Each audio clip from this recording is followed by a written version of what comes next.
Shalom, salam sejahtera untuk kita sekalian. Perkenalkan, nama saya Obi Tampang Alo, Sarjana Pendidikan. Saya merupakan salah satu mahasiswa PPG dalam jabatan Angkatan 1 tahun 2022 di kampus IKIP Siliwangi. Merupakan satu kebanggaan tersendiri bisa bergabung bersama dengan rekan-rekan di IKIP Siliwangi, dan sampai saat ini sudah masuk pada tahap PPL. Sehari-hari saya mengajar di SMA YPK 2 Biak sebagai guru bahasa Indonesia. Saat ini saya akan menampilkan video proses belajar mengajar sekaitan dengan tugas PPL yang telah diberikan sebelumnya. Dan materi yang saya angkat adalah materi menulis teks laporan hasil observasi. Berikut videonya.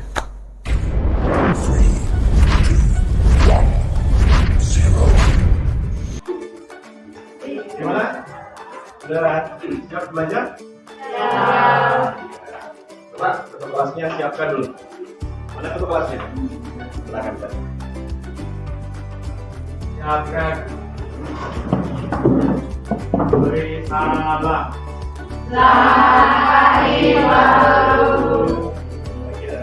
Ya, kelasnya hari ini.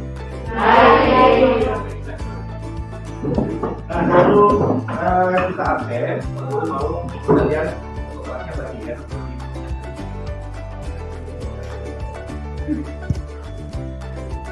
Sini siapa yang tidak hadir? Siapa bro?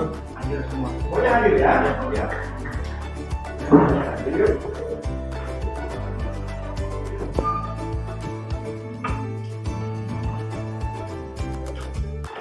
Cepat belajar.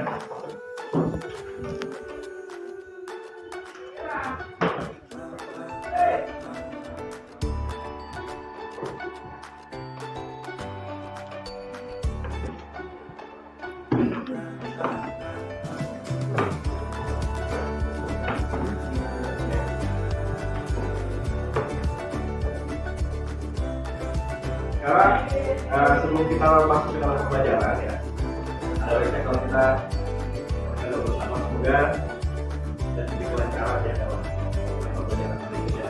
Yang kita diterima dengan baik oleh kalian. Saya minta untuk teman kita yang hari ini untuk berdoa sebelum kita masuk ke pembelajaran. Jadi kita doa bersama saja ya. Jadi teman-teman yang berdoa.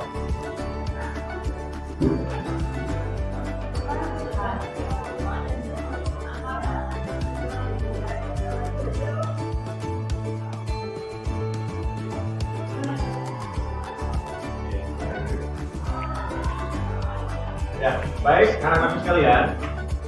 Hari ini kita akan masuk pada pembelajaran. Ya. Dan guru akan menyampaikan kepada kalian ya mengenai apa yang menjadi tujuan pembelajaran kita pada. Jadi saat ini kita akan mempelajari tentang teks laporan hasil observasi. Nah, Pak Guru mau tanya dulu, kira-kira dalam kehidupan kalian sehari-hari ada tidak kegiatan yang kalian lakukan yang berkaitan dengan pengamatan? Ada tidak? Atau kalian mungkin pernah mengamati sesuatu, terus kamu laporkan ke orang tuanya? Pernah ya? Coba kasih contoh seperti apa belajar? Ya, beberapa satu di rumah ya. Ya. Belajar coba cek itu. Bagaimana keadaannya musuh yang ada di belakang rumah itu? Nah, otomatis belajar untuk bisa memberikan laporan kepada orang tuanya itu harus melakukan kegiatan pengamatan. Jadi sudah paham sekarang ya, observasi itu apa? Jadi kalau dikatakan observasi itu nanti adalah pengamatan. Nah, Pak Guru berharap setelah kalian mengikuti pembelajaran hari ini, ya Pak Guru menginginkan kalian mampu menelusuri atau mampu menganalisis struktur dari teks laporan hasil observasi. Selain itu, kalian juga mampu mengidentifikasi kaidah kebahasaan dari teks laporan hasil observasi. Dan nanti dari struktur dan kaidah kebahasaannya ini, kalian mampu menyusun teks laporan hasil observasi. Jadi kalian nanti akan belajar ya bagaimana caranya membuat sebuah laporan. Ya, kalian mungkin selama ini dalam kehidupan sehari-hari pernah ya? Derajat, tolong cek ikan yang ada di pasar harganya berapa, mahal tidak? Otomatis untuk mendapatkan informasi itu harus melakukan kegiatan mengamati. Kalau gitu, Pak Guru mau tanya nih, mau tes dulu ya. Kalau begitu, teks laporan hasil observasi bersifat subjektif atau objektif? Oh, bagus. Dia bersifat objektif. Objek itu berarti berdasarkan bendanya ya. Nah, kalau subjektif itu berdasarkan penilaian seseorang. Sekali lagi, Pak Guru berharap ya, dengan melakukan pembelajaran ini kalian mampu mengamati struktur atau menuliskan struktur dari teks laporan hasil observasi, begitu juga dengan kaidah kebahasaan. Nah, sekarang kita ke bagian selanjutnya ya. Nah, kita akan menyimak sebuah video di pembelajaran ya. Nanti Pak Guru akan menayangkan sebuah video, tapi sebelumnya kita bagi kelompok dulu ya. Pak Guru akan membagi kelompok kepada kalian. Nah, kelompok yang pertama, Pak Guru sudah bagi Derajat, Lydia, Konstantina, Dewi, dan Agustina. Silakan mengambil tempat di mejanya disusun ya. Cepat, ayo cepat. Kita buat. Derajat, Lydia, Konstantina, Dewi, dan Agustina. Silakan ambil tempat masing-masing. Kemudian Intan, Joshua, Ina, Idora, dan Marisa. Ambil tempat di sebelah sini. Jadi susun bangkunya saling berhadapan ya, karena kita akan melakukan kegiatan diskusi nanti. Ya, sisanya Awaria, Gloria, Nova, Masina, dan Esau. Silakan ambil tempat di bagian sini.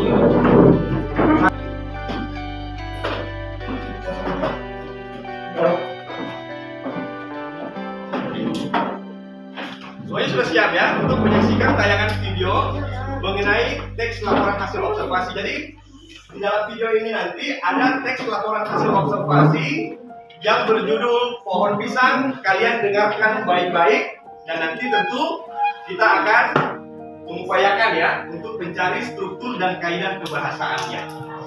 Jadi otomatis kamu harus tahu dulu apa saja yang menjadi struktur dan kaidah kebahasaan dari teks laporan hasil observasi ya. Nah, sekarang makan singkat. Assalamualaikum warahmatullahi wabarakatuh. Kan semuanya, perkenalkan nama saya Gisel Kembalo dari kelas 10 IPA akan melaporkan hasil observasi tentang pohon pisang.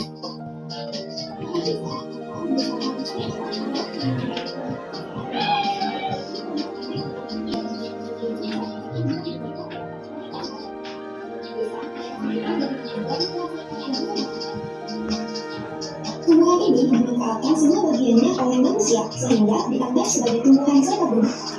Tumbuhan ini berasal dari dua karakter. Kedua, daunnya yang sudah muda dapat diikat otak, dan daunnya yang sudah tua dapat menembus makanan. Ketiga, batangnya ketika dipegang akan mengeluarkan getah. Getah itu dapat dijadikan obat diare, obat santri, dan obat kencing. Dan yang terakhir, bunga yang berwarna ungu atau jantung pisang dapat dijadikan sebagai olahan sayuran. Sekian laporan hasil observasi tentang pohon pisang. Kurang dan lebihnya mohon maaf. Terima kasih. Wassalamualaikum warahmatullahi wabarakatuh. Ya, ternyata ada banyak informasi yang kita bisa dapatkan dari teks laporan tersebut ya. Dan itu dilakukan oleh orang lain dan dilaporkan kepada kita sebagai pembaca, sehingga kita bisa memperoleh informasi sesuai yang kalian. Dan itulah pentingnya ya, kita berliterasi ya. Bisa membaca dari buku, bisa menyaksikan video, supaya kalian bisa menemukan banyak sekali informasi, apalagi informasi yang kalian butuhkan tentunya ya, sebagai siswa. Nah, baiklah, sekarang anak-anakku sudah tahu tugasnya ya. Tadi kan tujuan pembelajarannya apa? Menemukan apa yang menjadi struktur teks laporan observasi dan kaidah kebahasaan dari teks laporan observasi. Nah, sekarang di hadapan kalian ini kan ada buku ya, ada buku dan juga ada gadget. Lalu bikinkan kali ini untuk bisa menelusuri atau mengamati, menganalisis, mencari tahu, mengidentifikasi apa sih yang menjadi struktur dari teks negosiasi dan apa kaidah kebahasaan dari teks negosiasi. Silakan berdiskusi, manfaatkan media yang ada di hadapan kalian untuk menemukan informasi tersebut ya. Silakan. Jadi pembelajaran kita kali ini perlu diterapkan kepada kalian ya. Fasilitas kalian, kalau kalian nanti ada hal-hal yang kurang kalian pahami, boleh kalian tapi usahakan dulu ya. Usahakan dulu kalian berdiskusi dengan teman-temannya. Kalau ada hal-hal yang memang sama sekali kalian pahami dan ini, atau merasa kasarnya menuju jalan buntu ya pada saat menjelaskan masalah tersebut, silakan kita tanyakan kepada teman. Kalau ada yang kalian kurang pahami, jangan itu diskusikan ya.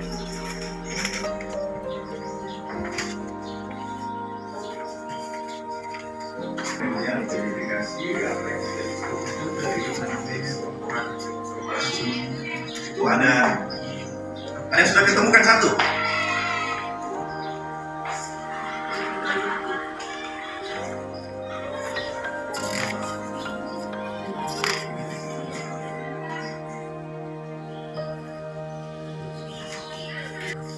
Apa saja yang menjadi struktur apa ya?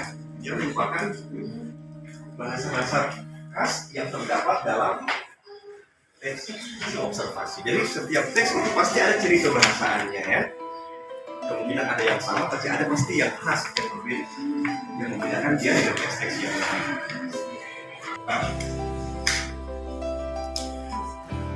Gimana tanya? Sudah ada yang ditemukan?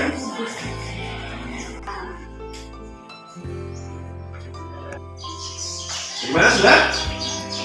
Sudah ya? Ya kalau sudah, kita bertanya jawab. Apakah struktur atau kaidah kebahasaan? Ada yang menemukan kaidah kebahasaan? Ayo, kaidah kebahasaan teks laporan hasil observasi apa saja? Menggunakan kata kerja, Ya, menggunakan kata kerja, apalagi? kata sifat, sinonim dan antonim. Sinonim dan antonim. Sinonim itu apa? Persamaan kata bagus. Antonim? Ya, ini harus sudah tahu dari dulu ya. Terus? Penggunaan konjungsi, Penggunaan konjungsi, ada yang tahu konjungsi itu apa? kata penghubung, Ya, kata penghubung. Bagus ya. Dan kata penghubung itu banyak jenisnya. Ya. Nanti kita identifikasi ya dalam sebuah teks laporan hasil observasi yang kita baca, nanti kita identifikasi kaidah-kaidah kebahasan yang sesuai dengan yang ada tadi teman sudah sampaikan. Nah, siapa yang bisa kasih pendapat mengenai struktur dari teks laporan hasil observasi? Strukturnya. Ayo. Siapa yang bisa kasih pendapat mengenai struktur? Baca sesuai dengan yang kalian tulis saja. Umum. Deskripsi bagian dan deskripsi manfaat. Nah, kalian sudah tahu strukturnya kan? Jadi Pak Guru harap nanti kalau setelah tahu strukturnya, pada saat kamu membaca sebuah teks laporan hasil observasi, kamu mampu mengidentifikasi ya, mana bagian definisi umumnya, mana bagian deskripsi bagiannya, dan mana merupakan kalimat deskripsi. Nanti kamu identifikasi itu ya di dalam sebuah teks laporan atau contoh teks laporan yang Pak Guru akan berikan kalian nanti di bagian lembar kerja ya. Nah, ada lagi? Mungkin yang lain mau berpendapat? Kelompok 3 belum bersuara? Tadi sudah ya? Sampai belum? Ya, tadi struktur. Nah, ada lagi yang mau ditambahkan dari kelompok ini? Ada yang berbeda? Sama dengan teman-teman yang lain? Oke.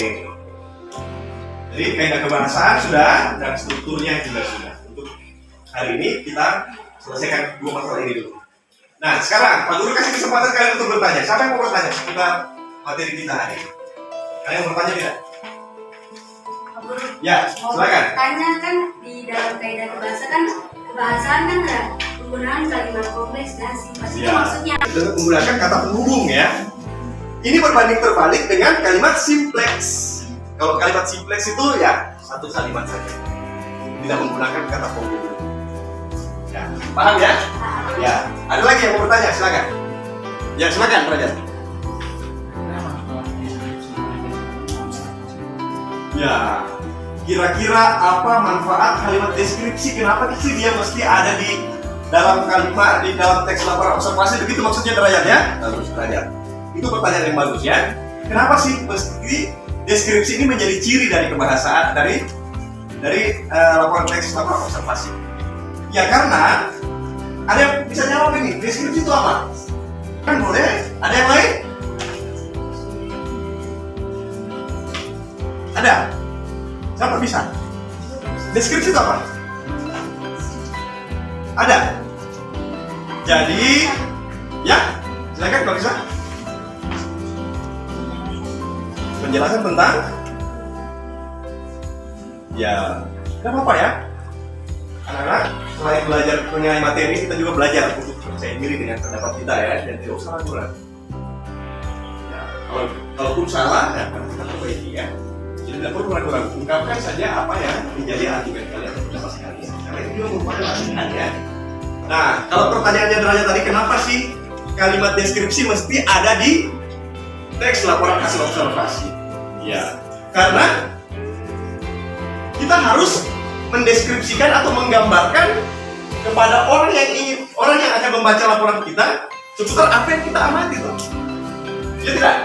Misalnya, kalian disuruh mengamati warna suatu benda, otomatis kamu harus menggambarkan kepada orang lain menggunakan kalimat deskripsi. Benda itu berwarna biru, ukurannya sekian. Nah, sampai di sini paham ya? Jadi, kenapa mesti ada deskripsi ya? Karena warna, aroma dari apa yang kita amati. Kan gitu. Paham ya?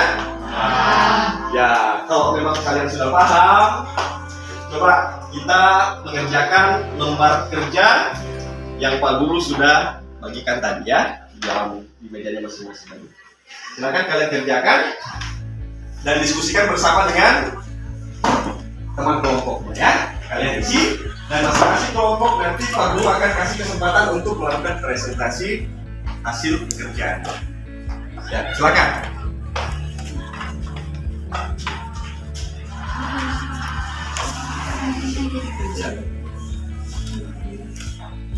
Jadi, Pak Guru berharap di metode pembelajaran ini kalian yang banyak aktif ya. Kalau ditampilkan video, kalian harus mengamati videonya baik-baik karena kalian ini bukan lagi anak SD ya. Anak SD itu membaca hanya merangkai kata, tapi kalian ini sekarang membaca ya dalam artian bahwa kamu bisa mendapatkan informasi dari apa yang kamu baca. Itu level baca kalian sekarang ya. Itu lagi kayak anak SD, dia tambah apa, dia tambah utu, batu, sekedar baca. Sekarang kalian mengamati video, tapi kalian juga mampu menerima informasi dari video yang kita tulis. Itu namanya kegiatan berliterasi ya.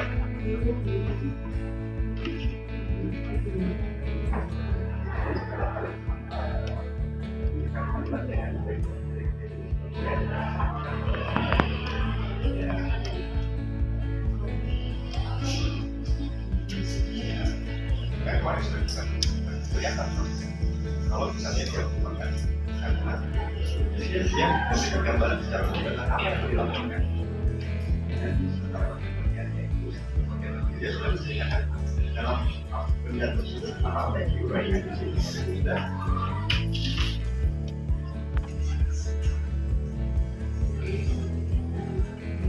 Jadi di sini yang kita nilai itu adalah kerjasamanya seperti apa sih?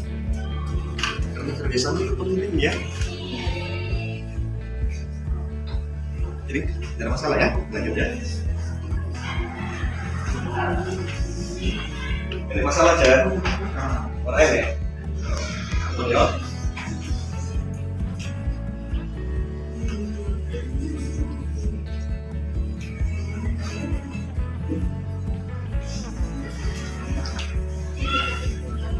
Ya. Kenapa? Ya. Frasa nomina. Nah, frasa nomina ada yang tahu tidak? Saya serahkan ke kalian dulu. Siapa yang bisa jawab? Ada frasa nomina ada tidak? Ada. Ada yang paham? Tidak ya? Ya, frasa nomina itu kata yang menunjukkan. Nah, itu tahu dia.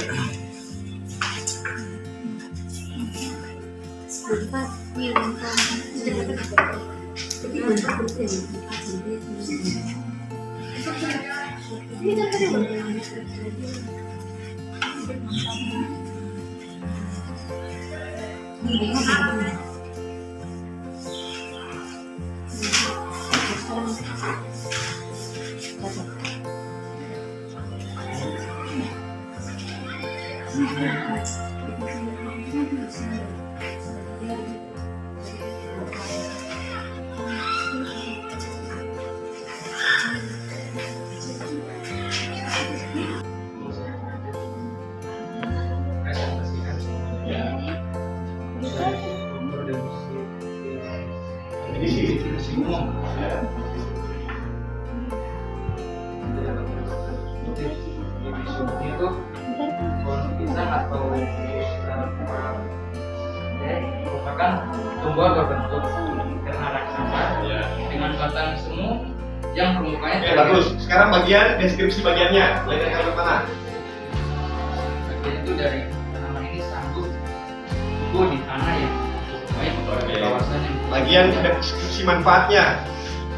manfaatnya itu buah pisang kayak manfaat bisa sebagai sumber vitamin mineral dan bagi tubuh pisang juga mempunyai manfaat lain untuk hampir di seluruh tumbuhan pisang tersebut. Oke. Nah sekarang kayak kaidah bahasannya yang kamu catat apa yang sudah selesai dari kaidah perbahasannya? Ada 12 manusia dan Ya. itu ada buah pisang, Betul. daun pisang, tumbuhan, daun pisang dan buah pisang. Oke. Apa lagi? Terus kalau Kita dengan sifatnya. Terus apa lagi? Kaidah bahasan apa lagi?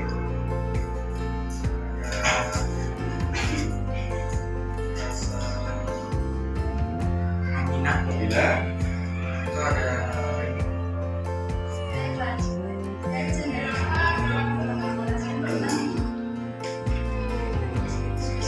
Iya.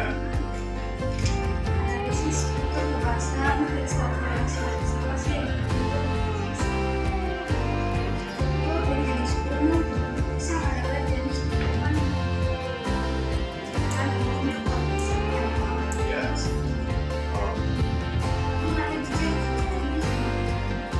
Ini bagian apanya? Deskripsi bagiannya.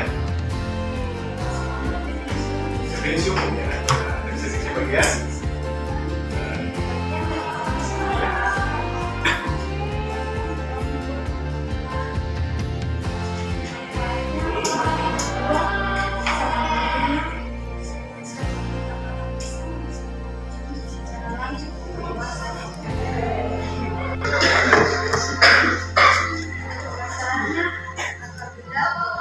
Ya, sangat ready. Ya,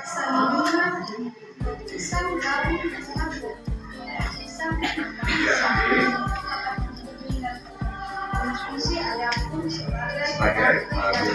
Ya, lagi. Baik. Cukup saja. Oke, silakan duduk. Teman-teman, saya perwakilan dari kelompok 1 mau mempresentasikan hasil kerja kami. Di sini struktur yang kami dapat, yang pertama ada definisi umum. Definisi umum terdapat pada paragraf pertama, yaitu pohon pisang merupakan tumbuhan berbentuk ternak raksasa dengan batang semu yang permukaannya terlihat lebat daun. Tinggi pohon ini sanggup mencapai 3 meter. Terus ada definisi bagian. Definisi bagian yang kita dapat pada paragraf kedua hingga paragraf yang ketiga, yaitu dari kata tanaman ini sanggup tumbuh di tanah yang cukup baik pada kawasan dan ketinggian hingga 2000 meter di atas permukaan laut. Pisang merupakan sebutan dari nama buah yang dihasilkan dari tumbuhan ini. Tumbuhan ini bisa dimanfaatkan semua bagiannya sehingga dianggap sebagai tumbuhan serbaguna. Tumbuhan ini asli berasal dari Asia Tenggara. Adapun bisa dibuat menjadi olahan keripik, tepung pisang. Daunnya bisa digunakan untuk menggulung makanan, menjadi obat. Itu saya tahu. Ya, oke. Sekarang kita ke kaidah kebahasannya coba. Kaidah kebahasannya yang pertama ada kata benda. Kata benda yang kita dapat ada batang, daun, tanah, bunga. Yang kedua ada rasa verbal yang kita dapat mencapai dan dimakan. Yang ketiga ada kata penghubung atau konjungsi. Yang kita dapat ada hingga, ada pun, dan tetapi. Oke, bagus. Tepuk tangan. Sekian dari saya, terima kasih. Tepuk tangan. Maksimal dalam mengerjakan tempat kerjanya. Tapi yang terpenting di sini, yang tidak kalah penting dari hasil yang kalian diskusikan adalah bagaimana prosesnya mendapatkan jawaban ini. Ya, yaitu bagaimana kalian bekerja sama, bagaimana kalian berkomunikasi, dan dalam komunikasi juga ada beberapa aspek termasuk salah satunya adalah menggunakan bahasa yang satu. santun bukan santai ya. Santun. Nah, itu harus diterapkan dalam kehidupan kalian sehari-hari. Mudah-mudahan pelajaran di sekolah ini bisa membuat kita terbiasa untuk melakukan hal-hal yang baik sehingga nanti kita bisa melakukannya di dalam kehidupan sehari-hari. Karena kamu akan berada di lingkungan yang jauh lebih besar dan tantangan yang lebih besar lagi. Kamu harus bijaksana. Yang tadi sudah kalian dengarkan dan kalian baca, siapa di antara kalian yang mampu memberikan pernyataan tentang pengertian dari teks laporan hasil observasi? Ya. Dengan bahasanya sendiri. Ternyata berdasarkan proses yang tadi saya sudah jalani, baca informasi, oh ternyata teks laporan hasil observasi adalah ini. Apa yang bisa dia bilang? Ayo, ya silakan bagus. Ada teks, ingat teks ya, berarti teks adalah ditulis ya. Ya, sesuatu yang ditulis berdasarkan ya hasil pengamatan. Oke, jadi bagaimana menurut kalian hari ini pembelajarannya kerja? Ya, menyenangkan. Ada yang bisa kasih tanggapan mungkin mengenai materi kita hari ini? Ada yang bisa bertanggapan? Ayo, sekolah ya, mungkin sekolah. Oh, kenapa jadi sekolah ya? Apa ini? Ini kan apa ya? Ayo, apa tanggapan kalian mengenai materi teks laporan observasi? Apa yang bisa kalian sampaikan? Sekolah.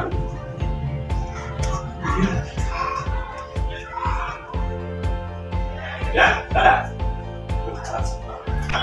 Kalau kelamaan bisa punya kemampuan untuk menyelesaikan masalah-masalah. Oke. Nah, kaitannya materi hari ini yaitu teks laporan hasil observasi. Baik, sekarang Pak Guru kasih waktu untuk mengetes kalian ya. Ada 2 soal di sini yang kalian harus kerjakan. Nanti kalian bisa kerjakan selama 5 menit. Setelah itu kalian, ini Pak Guru mau tes sejauh mana pemahaman kalian mengenai materi yang tadi sudah diajarkan. Nah, di sini ada sebuah soal ya. Teks laporan hasil observasi judulnya Wasawo.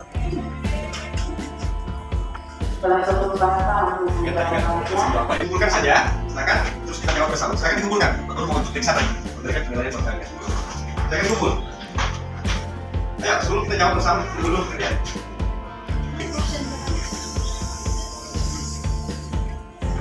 Jadi sekarang kita jawab ya pertanyaannya. Nah sekarang siapa yang bisa menjawab soal nomor 1?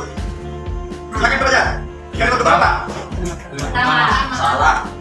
Itu ada di kalimat keempat. Menutrisi anak tidak harus dengan jenis buah yang makan. Ya. Coba lihat, perhatikan kalimatnya di atas dulu. Bentuknya, perhatikan sudah. Iya.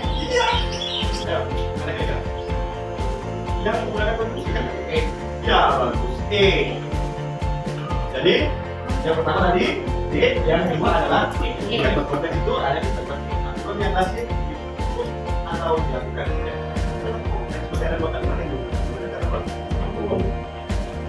oke, baik. Ini kayaknya cukup ya pembelajaran kita hari ini dan sekedar informasi buat kalian bahwa untuk berikutnya kita akan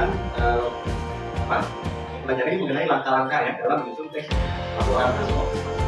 Dulu berharap pembelajaran itu bisa lebih bermanfaat buat kalian ya. Dan sekali lagi tantangan dari metode ini kalian harus banyak membaca ya, harus mau membaca dan gali informasi dari apapun yang kamu baca dan kamu.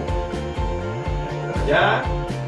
Apa ya, proses sampaikan bisa diterima dengan baik ya, walaupun mungkin masih banyak yang belum mengerti, nanti kita akan coba memberikan atau nanti kalian bisa manfaatkan ya sumber informasi di rumah untuk lebih mengetahui mengenai teks laporan hasil observasi, walaupun mungkin di pertemuan ini belum terlalu jelas buat kalian. Oke, kalau begitu sekarang Guru minta salah satu siswa untuk mengikuti waktu ini. Dapat? Orang saja, baik. Lagi. Kerja bisa kan?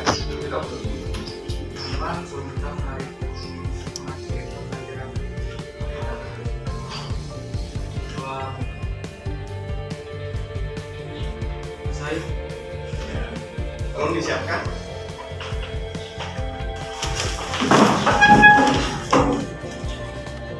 Beri salam. Terima kasih Pak